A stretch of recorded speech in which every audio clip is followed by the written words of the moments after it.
আজকে আপনাদের মাঝে শেয়ার করব ফুলকপি দিয়ে রুই মাছের রেসিপি। চলুন তাহলে সম্পূর্ণ রেসিপিটা আমরা দেখে নিই। এইখানে পেঁয়াজ বাটা, রসুন বাটা, আস্ত কাঁচামরিচ দিয়ে জিরা গুঁড়া, মরিচ গুঁড়া, হলুদ, লবণ দিয়ে ভালো করে মশলাটাকে কষিয়ে নিলাম। কষানো হয়ে আসলে অল্প পরিমাণে পানি দেব, দিয়ে আরেকটু কষিয়ে নিব। তারপরে আমি মাছগুলো, রুই মাছটা ওখানে দিয়ে দিব, দিয়ে ভালো করে নেড়ে চেড়ে নিয়ে রুই মাছটা কষিয়ে নেব। মাছটা যখন কষানো হয়ে যাবে তখন আমি একটা সাইডে উঠিয়ে রাখবো। আর এই মশলায় ফুলকপিটা দিয়ে ভালো করে কষিয়ে নিব। কষানো হয়ে আসলে আমি ফুলকপি দিয়ে ভালো করে কষিয়ে তারপরে পরিমাণ মতো পানি দিয়ে মাছগুলো দিয়ে দিব, দিয়ে সম্পূর্ণ রান্নাটা কমপ্লিট করে নিব। আপনাদের কাছে যদি আমার চ্যানেলের ভিডিওগুলো ভালো লাগে, লাইক, কমেন্ট, শেয়ার করে পাশে থাকবেন।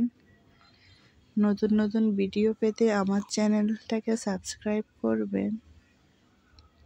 আপনি যদি ঘরোয়াভাবে একদম পারফেক্ট পরিমাণ মতো মশলা দিয়ে রান্না করেন, রান্নাটাও অনেক ভালো হয়।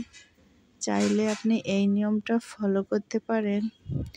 যারা একদম নতুন রাঁধুনি তারা চাইলে আমার এই ভিডিওগুলো ফলো করতে পারেন। আশা করি সবাই উপকৃত হবে। ফুলকপিগুলোকে আমি একদম আস্ত রাখবো। যখন ফুলকপিগুলো একটু কষিয়ে আসবে, নরম হয়ে আসবে, তখন আমি পরিমাণ মতো ঝোলের পানি দিয়ে মাছ দিয়ে সম্পূর্ণ রান্নাটা কমপ্লিট করে নিব।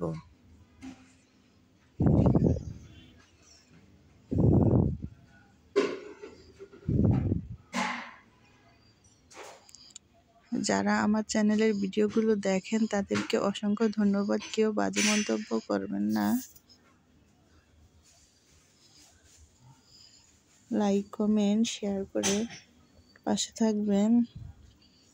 রান্না হয়ে এসেছে, দেখুন ফুলকপিগুলো আস্তই আছে। এখন আমি ধনিয়া পাতা দিয়ে ঢাকনা লাগিয়ে 5 মিনিট রান্না করে নিব, তারপরে আমি পরিবেশন করে নিব।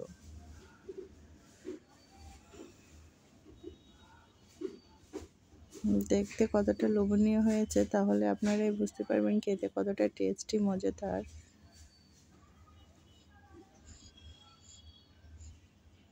আমার রান্নার ফাইনাল লুকটা দেখুন কতটা সুন্দর হয়েছে। ধন্যবাদ সবাইকে আমার পাশে থেকে সাপোর্ট করার জন্য, আমার ভিডিওগুলো দেখার জন্য।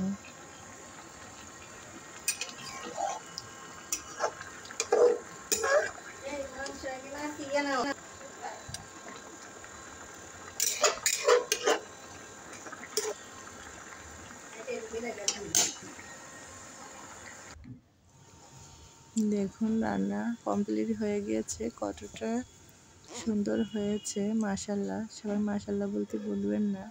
ধন্যবাদ সবাইকে। আসসালামু আলাইকুম।